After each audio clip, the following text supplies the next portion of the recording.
So what's up mga idol, napapakita ko nga pala sa inyo ngayong umaga na magsasaing kami ulit sa rice cooker kasi nalobat yung aming solar kagabi. Then papakita ko sa inyo kung gaano kabilis mag-charge ang solar. So ito mga idol yung panel namin, so dalawang piraso na 580. So pasok tayo sa loob, papakita ko sa inyo. So yung asawa ko nagluluto. Yan.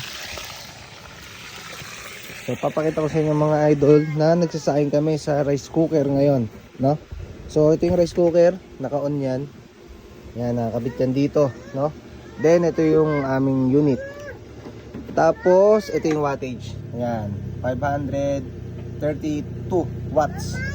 Yung tumatakbo. So may kasama na yung electric fan pa na maliit, Tapos yung Starlink pa doon, saka piece wifi. Buhay po yan. Ito yung Starlink, ito yung piece wifi, tapos yung router. At itong connection na to mga idol is papunta yan dito, ito yan, yan yung mga yan.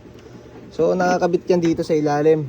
Ayan, nakakabit yan, nakarekta yan dito sa ilalim ng ATS.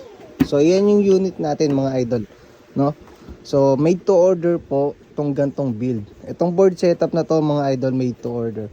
So PM nyo lang ako kung gusto nyo magpagawa ng ganitong klaseng board setup na solar mga idol, para may free energy kayo sa bahay nyo.